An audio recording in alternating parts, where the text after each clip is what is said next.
Hello दोस्तों, हमारे channel में फिर से आप लोगों का एक बार स्वागत है। आज हम आप लोगों को बताएंगे कि सीआरटी टीवी में जो नए मैकेनिक हैं वो अधिकतर फंस जाते हैं और फाल्टों को दूर नहीं कर पाते हैं। तो इसी के बारे में हम लोग बात करेंगे, तो वीडियो को पूरा दिखिएगा और लास्ट तक दिखिएगा, तभी समझ में आएगा आप लोगों को। तो दोस्तों, यहाँ पर आप देख सकते हैं बहुत सारे टीवी पड़े हुए हैं। तो और जो नए नए मैकेनिक हैं वो अक्सर फंस जाते हैं कोई फॉल्ट को लेकर, और उसमें प्रयास कुछ करते हैं और बनाने का प्रयास करते हैं, लेकिन हो नहीं पाता है और उसके बाद दूसरे मैकेनिक को दे देते हैं। पर इसका एक ही तो कारण है दोस्तों कि क्यों इस टाइप से होता है, क्योंकि आप अच्छी तरह से उसमें मेहनत नहीं कर पाते हैं इसीलिए, और बोर हो जाते हैं। और दूसरा ये कि सोचते हैं कि यदि हम लोग इसको छेड़छाड़ करेंगे तो शायद इसकी वजह से कोई दूसरा फॉल्ट ना आ जाए, इसके डर की वजह से, है ना दोस्तों। तो आज मैं आप लोगों को बताऊंगा कि किस टाइप से आप लोगों को फॉल्ट को निकालना है और डर को अपने मन से हटाना है, ठीक है ना। तो दोस्तों, आप जानते हैं जैसे कि कोई भी टीवी को लेने के लिए यदि रिपेयरिंग करते हैं कोई फॉल्ट, तो उसमें देखा गया है हम लोग खास जो वोल्टेज रहते हैं उन्हीं को बस देखते हैं, पर बाकी जो वोल्टेज रहते हैं उनको नहीं देखते हैं। तो इसकी की वजह से हम लोगों का फॉल्ट दूर नहीं हो पाता है दोस्तों। तो दोस्तों, आज मैं आप लोगों को बताऊंगा इस किट में कि आप लोगों को कहाँ क्या चीज़ चेक करना है। जैसे कि मान लीजिए दोस्तों, ऑप्टिकल का फॉल्ट आ गया। ऑप्टिकल का फॉल्ट आ गया तो हम लोग सबसे पहले मेन आईसी को देखते हैं, मेन आईसी को। और बहुत से अपने सब्सक्राइबर ऐसे हैं जो कि मेन आईसी को चेंज कर दिए बिना वोल्टेज चेक किए, उसके बाद भी फॉल्ट ठीक नहीं होता है, ठीक है, ऑप्टिकल वाला फॉल्ट। तो अपने को ऑप्टिकल सेक्शन से जुड़े सभी पार्ट्सों को चेक करना है, तभी फॉल्ट क्लियर हो पाता है। तो इससे पहले मैं थोड़ा सा कैमरा को सेट कर लूँ क्योंकि हिल रहा है, उसके बाद फिर आप लोगों को दिखाता हूँ। और ऑप्टिकल सेक्शन के बारे में नहीं, बाकी आपके दूसरे सेक्शन के बारे में भी आप फॉल्ट को फाइनल कर सकते हैं, ठीक है। तो वीडियो को पूरा देखिएगा। थोड़ा सा स्टॉप करते हैं वीडियो को, कैमरा को थोड़ा सेट कर लेते हैं जगह में। तो दोस्तों, मैंने कैमरा को सेट कर लिया है इसकी जगह में। अभी आप लोग को बताएंगे हम लोग कि कहाँ से क्या फॉल्ट आता है। जैसे कि हम लोग का हो गया आपका वर्टिकल सेक्शन, हम लोग कुछ खास चीज़ को देखते हैं, उसके बाद फिर हम लोग उसको छोड़ देते हैं, है ना। और अपने आप को सोचते हैं कि हम लोग बहुत प्रयास किए, नहीं बन पाया। जैसे कि आ गया यहाँ पे वर्टिकल सेक्शन का फॉल्ट आ गया, तो हम लोग क्या देखते हैं, यहाँ पे सप्लाई देखते हैं, ठीक है, सप्लाई देखते हैं। उसके बाद क्या हुआ, सप्लाई ठीक है, उसके बाद डायरेक्ट आईसी को चेंज कर देते हैं, बाकी इधर उधर चेक नहीं करते हैं, ठीक है ना। इसीलिए फंस जाते हैं। और उसके बाद दोस्तों, कुछ जो खास वोल्टेज हम लोगों को यदि चेक किए तो किए, नहीं तो फिर नहीं करते हैं। तो इस टाइप से करने से फॉल्ट नहीं पकड़ाता है दोस्तों। तो कहने का मतलब है दोस्तों कि इस सेक्शन में वर्टिकल सेक्शन का में यदि वर्टिकल सेक्शन का फॉल्ट आए तो हम लोगों को क्या देखना है, वर्टिकल सेक्शन से संबंधित सभी पिनों से, ठीक है। जैसे कि ये वाला पिन से जो वोल्ट आ रहा है वो वोल्ट आना चाहिए और यहाँ भी आना चाहिए, ठीक है। बीच वाला ग्राउंड हो गया आपका, और यहाँ पे जो वोल्ट आना चाहिए 3 से 4 वोल्ट दोस्तों, वो भी आना चाहिए और यहाँ भी आना चाहिए। यानी कि कहने का मतलब है दोस्तों कि सबसे पहले आईसी को चेंज कर रहे हैं तो आईसी के सभी पिनों पे वोल्टेज चेक करें, ठीक है ना। जितना वोल्ट आता है उतना वोल्ट को चेक करें। और कोई भी मैकेनिक हो हमेशा टीवी तो बनाते रहते हैं, तो इसके जितने भी पिन हैं, पिनों के सभी वोल्टेज को आप नोट्स करके एक कॉपी में रख लें। पिछले वीडियो में भी मैं बताया था कि दोस्तों इस टाइप से आप कीजिएगा तो कोई फॉल्ट को सॉल्व कर सकते हैं, ठीक है। जैसे कि दोस्तों, मैं कॉपी में आप लोगों को बता दूं जो खास वोल्टेज आते हैं।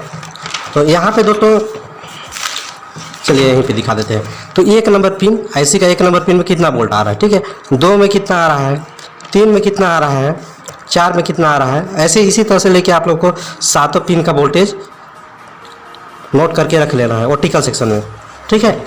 या तो मान लीजिए दोस्तों, यहाँ पे भी आप हॉरिजॉन्टल सेक्शन में भी वोल्टेज को चेक कर सकते हैं, कहाँ पे कितना वोल्ट आ रहा है, ठीक है। और इससे आप लोगों को देखना है कि मान लीजिए यहाँ वोल्टेज नहीं आ रहा है दोस्तों, 3 से 4 वोल्ट नहीं आ रहा है, तो क्यों नहीं आ रहा है, इससे जुड़े हुए पार्ट्स को देखिएगा जो कि मेन आईसी से होकर आया है, ठीक है। और इसके ए वाले पिन को भी देखिएगा। इससे फर्स्ट यानी कि इनपुट और आउटपुट को देखना बहुत ज़रूरी है। इनपुट जैसे कि सप्लाई आ गया यहाँ दोस्तों, और आउटपुट क्या कितना निकलता है। और यहाँ पे देख सकते हैं 12 वोल्ट से 14 वोल्ट जो निकलता है दोस्तों, ये वाले पिन में, ये वाला ये वाला गया है आप लोगों को वर्टिकल के एक कॉइल में, ठीक है। तो इसके ये वाला सप्लाई न जाने की वजह से भी इस टाइप से फॉल्ट आता है, ठीक है। दूसरा दोस्तों यहाँ पे जो रजिस्टेंस लगा है, ये रजिस्टेंस के ख़राब हो जाने पे भी आप लोगों का वर्टिकल लाइन आएगा, ठीक। और इधर से जो इनपुट हो रहा है दोस्तों, जो इनपुट हो रहा है यहाँ से IC से जो इनपुट हो रहा है वो वाला यहाँ आ रहा है दोस्तों। तो ये वाले सप्लाई को भी आप देखिएगा 3 से 4 वोल्ट जो मेन IC से आता है। यदि इसके ये वाला सप्लाई ना आए तब उसके बाद भी आप लोगों का वर्टिकल लाइन आएगा। आप वर्टिकल IC चेंज कीजिए, चाहे रेजिस्टेंस चेंज कीजिए, कुछ भी कीजिए, नहीं आए वर्टिकल लाइन नहीं आएगा, ठीक है।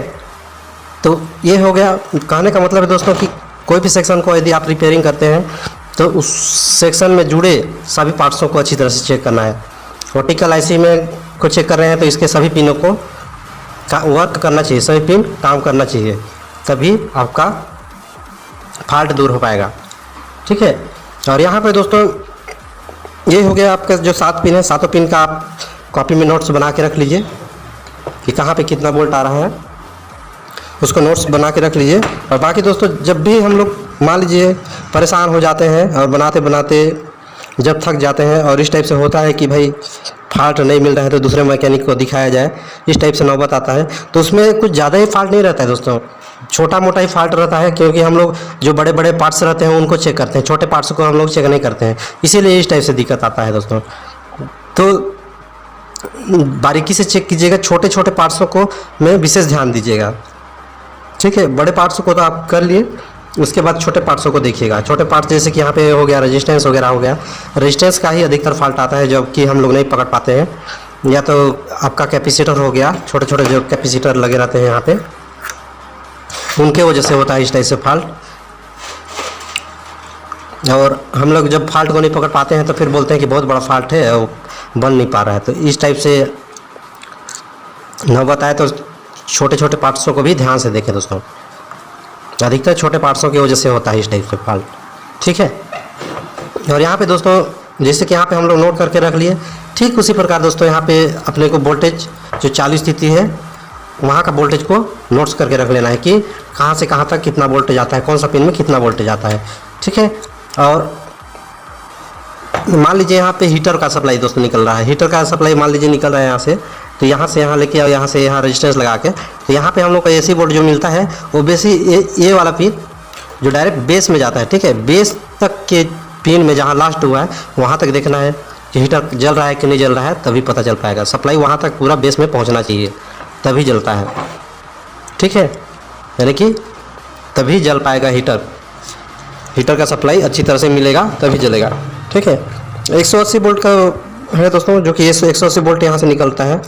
यहाँ पे आप लोगों को दिखा दूँ ये वाला ट्रैक, तो यहाँ पे कैपेसिटर एक तो लगा है दोस्तों। कैपेसिटर की वजह से यदि कैपेसिटर ख़राब हो गया तो वोल्टेज 180 वोल्ट से कम निकलेगा, और 180 वोल्ट से कम निकल रहा है तो आपके पिक्चर में स्क्रीन में लाइनिंग दिखाई देगा। तो अधिकतर फॉल्ट तो दोस्तों कैपेसिटर की वजह से ही होता है।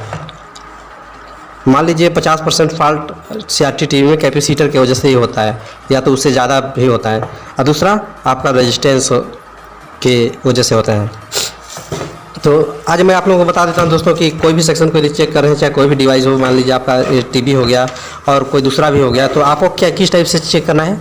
सबसे पहले दोस्तों कैपेसिटर है तो कैपेसिटर को देख लीजिए ध्यान से, ठीक है। पहला नंबर आप लोगों को चेक करना है या तो ट्रांजिस्टर, या तो ट्रांजिस्टर इसके अंतर्गत आएगा आपका IC। ट्रांजिस्टर है तो ट्रांजिस्टर को चेक कीजिए, IC है तो IC को चेक कीजिए। मेन जो है ख़राब होने वाला चीज़ जो है, ठीक है। IC है तो IC को चेक करिए, और ट्रांजिस्टर है तो ट्रांजिस्टर को, ठीक है ना। जैसे कि यहाँ पे हो दोस्तों हो गया वर्टिकल में वर्टिकल IC। इस सेक्शन में यदि फॉल्ट सबसे आता है तो सबसे पहले हम लोग को देखना है IC को, ठीक है। IC को देखना है ना। और साथ में दोस्तों दूसरा नंबर में जो है अपना कैपेसिटर, ठीक है। दूसरा नंबर में दोस्तों कैपेसिटर, मान लीजिए यदि वोल्टेज कम आ रहा है तो उस स्थिति में हम लोगों को क्या करना है, कैपेसिटर को देखना है, ठीक है। कैपेसिटर को चेक करना है। और तीसरा जो है दोस्तों आपका जो है रेजिस्टेंस,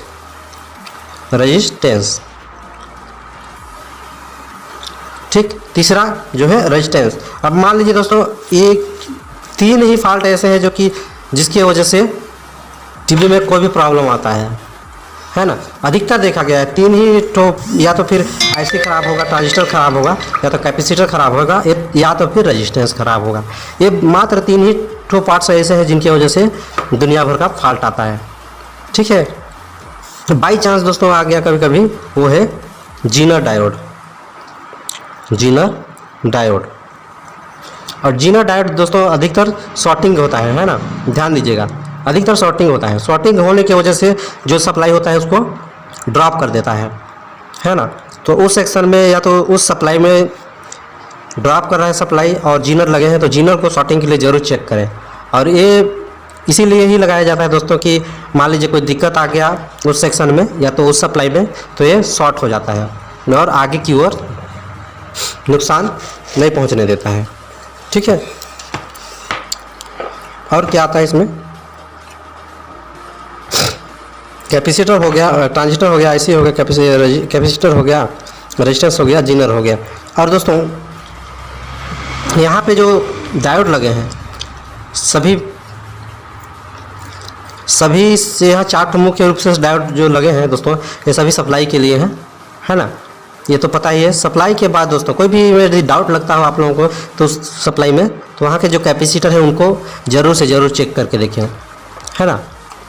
सप्लाई आप लोगों को लगे कि यहाँ पे कम आ रहा है, तो उस जगह के जो कैपेसिटर हैं उनको डायरेक्ट चेंज करके देखें, या तो फिर चेक करके देख लें, उसके जगह में दूसरे लगा के देख लें। और बस मुख्य कारण दोस्तों बस यही होता है कि यदि सप्लाई कम जा रहा है तो कैपेसिटर की वजह से जाता है, कैपेसिटर फिल्टर नहीं कर पाता है उतना, इसीलिए इस टाइप से होता है ना। और आगे की ओर चलते हैं दोस्तों। तो यहाँ पे दोस्तों आप देख सकते हैं, यहाँ से जो गया है आपका वर्टिकल सेक्शन में, तो यहाँ पे कैपेसिटर लगा है दोस्तों। ठीक है, कैपेसिटर यहाँ पे लगा है, उसके बाद भी यहाँ रेजिस्टेंस लगा है, रेजिस्टेंस लगा के फिर इधर जाके मान के चलिए यहाँ सप्लाई गया है, सप्लाई के यहाँ रेजिस्टेंस के बाद भी आप लोगों का कैपेसिटर लगा रहता है। ठीक है, ये मेन कैपेसिटर है जो कि फिल्टर करता है सप्लाई को, और जो इधर का जो वर्टिकल सेक्शन में जो सप्लाई घुसा है दोस्तों, ये वाला यही से सप्लाई गया है, लेकिन यहाँ इधर भी कैपेसिटर लगे होते हैं। ठीक है, मान लीजिए आप लोगों को दिखा दूँ, यहाँ पे कैपेसिटर का संकेत दिख रहा है, ये देखिए, और यहाँ पे देखिए, ये देख सकते हैं कैपेसिटर यहाँ पे भी लगा था। तो सब कैपेसिटर का काम अलग अलग है दोस्तों, है ना। ऐसा नहीं कि मान लीजिए यहाँ पे साला हाई पावर का कैपेसिटर डाल दिए, उसके बाद पूरा काम वही कैपेसिटर करे, ऐसा नहीं होता है। हर कैपेसिटर का काम अलग अलग होता है ना। यहाँ लगा है तो केवल ये इसी को फिल्टर, ये जो डायोड से निकले हैं इसको फिल्टर करने के लिए लगा है। बाकी यहाँ से जो रेजिस्टेंस लगा के दोस्तों यहाँ पे आप लोगों को दिखा दूँ, और भी कैपेसिटर है ना, यहाँ पे लगे हैं, देख सकते हैं यहाँ पे, ये देखिए यहाँ पे भी लगे हैं जो कि वर्टिकल सेक्शन में घुसे हैं। ठीक है, और यहाँ पे दोस्तों जो गया है, यही वाला सप्लाई गया है आपका डीटी में, यानी कि यहाँ गया है। ठीक है, तो यहाँ पे भी दोस्तों आप लोगों को कैपेसिटर देखने को मिलेगा। ठीक है, ध्यान से देखिएगा तो यहाँ पे भी ये वाला देखिए सप्लाई है,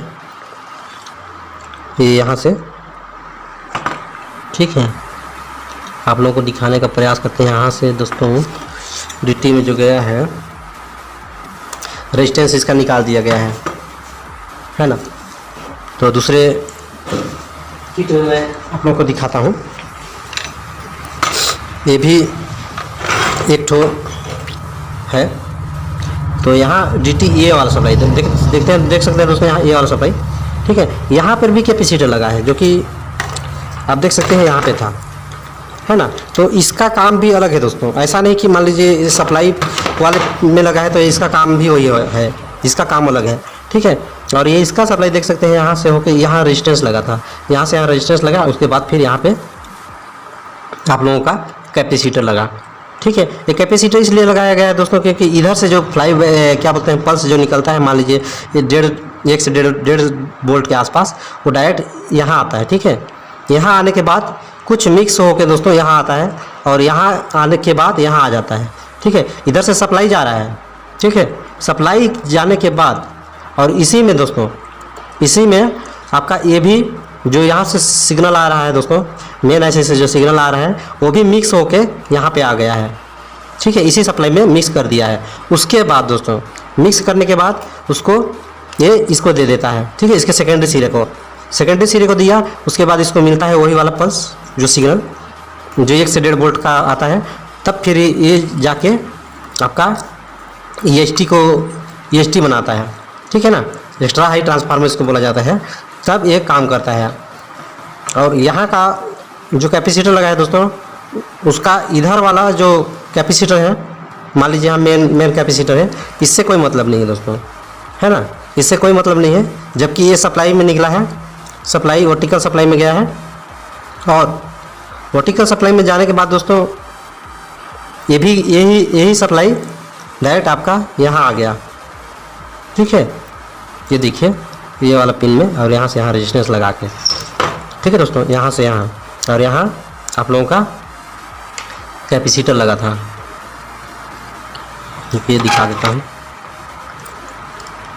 ये वाला है क्या, हाँ, यहाँ से कैपेसिटर लगा था जो कि 25 से 20 वोल्ट से ऊपर वोल्टेज बनाता है। इसका एक कैपेसिटर और एक कैपेसिटर का काम एकदम अलग अलग है दोस्तों, ठीक है। सॉरी, यहाँ पे जो कैपेसिटर लगा है, इस एक कैपेसिटर और एक कैपेसिटर का काम अलग है। इसका काम जो है दोस्तों सप्लाई देना है, ठीक है, इस सप्लाई को मेंटेन करके देना है। और जबकि यहाँ पे जो कैपेसिटर लगा है वो यहाँ से जो 1 से 1.5 वोल्ट आता है सिग्नल जो ट्रांजिस्टर में, वो ट्रांजिस्टर को फिल्टर करने के लिए दिया गया है। जबकि यही वाला सप्लाई यहाँ भी आ रहा है ना, तो यहाँ मिक्स कर दे रहा है दोस्तों, यहाँ पे मिक्स कर सप्लाई के साथ वो वाला सिग्नल वाला वोल्ट उसको भी मिक्स कर दे रहा है। और उसी को फिल्टर करने के लिए यहाँ पे कैपेसिटर लगाया गया है, ठीक है। तो हम लोग नेक्स्ट वीडियो में आप लोगों को बताएंगे दोस्तों कि कैपेसिटर का, कौन सा कैपेसिटर का क्या काम होता है। तो आज के लिए फ़िलहाल इतना ही, अब मिलते हैं नेक्स्ट वीडियो में और बताएंगे आप लोगों की कि हर जगह में लगा कैपेसिटर का अलग अलग काम होता है, कौन सा कैपेसिटर क्या काम करता है, इसके बारे में बात करेंगे। तो वीडियो आप लोगों को पसंद आया होगा तो चैनल को सब्सक्राइब कर लीजिएगा, बेल को दबा के ऑल पे सेलेक्ट करके रखिएगा। अपने हिसाब से हम लोग दोस्तों बताते हैं आप लोगों को कि कुछ समझ में आए। और अब टीवी रिपेयरिंग करते हैं दोस्तों तो आप मन लगा के कीजिए, और ऐसा नहीं कि बोर मत हो जाइए, है ना। किसी भी चीज़ को हासिल करने के लिए दोस्तों मेहनत की बहुत ज़रूरत पड़ती है। जितना ज़्यादा मेहनत कीजिएगा उतना ही ज़्यादा आप लोगों को सफलता मिलेगी। तो इससे बोर ना हो। आपका टीवी बन गया है, ठीक है, बनने के लिए आया है, आप बना चुके हैं, ठीक है, पर उसके बाद भी आप टीवी को खोल के जगह जगह के वोल्टेजों को चेक करते रहिए। और जहाँ भी आप लोगों को लगे दोस्तों कि ये वाला सप्लाई को अपने को नोट कर लेना है तो आप डिटेल में वहाँ पे लिख लीजिए। वर्टिकल सेक्शन हो गया, हार्जेंटल सेक्शन हो गया, या तो फिर मेमोरी IC सप्लाई हो गया, पिन, उनके वोल्टेजों को नोट्स करके रख लीजिएगा। मैं यकीन के साथ कहता हूँ दोस्तों, यदि आप इस टाइप से काम किए तो आप लोगों को बहुत ही जल्दी सफलता मिलेगी और आप लोग टीवी बनाने के लिए इतना हो जाइएगा ना कि आप लोगों को किसी दूसरे के पास ले जाने की ज़रूरत नहीं पड़ेगी, न किसी से सलाह लेने की ज़रूरत पड़ेगी, है ना। तो हम लोग दोस्तों इसीलिए नहीं कर पाते हैं या तो फॉल्ट को नहीं पकड़ पाते हैं क्योंकि हम लोग बोर हो जाते हैं और रिस्क नहीं ले पाते हैं। तो रिस्क ले लीजिए दोस्तों थोड़ा मोड़ा। मैं ज़्यादा नहीं बोलूँगा कि आप लोग ज़्यादा रिस्क लीजिए, लेकिन कुछ तो लीजिए। रिस्क ले बिना कोई काम नहीं है होगा दोस्तों, तो रिस्क लीजिए। और बाकी हम लोग तो आप लोगों को बताते ही रहते हैं, कुछ जानकारी देते ही रहते हैं। तो हम लोग से भी आप लोगों को जानकारी मिल जाएगा। और कमेंट में बताइएगा दोस्तों कि आप लोगों को किस तरह से जानकारी चाहिए, बताइएगा। तो मिलते हैं आप नेक्स्ट वीडियो में। आज के लिए बस इतना ही। तो दोस्तों जय हिंद, जय भारत।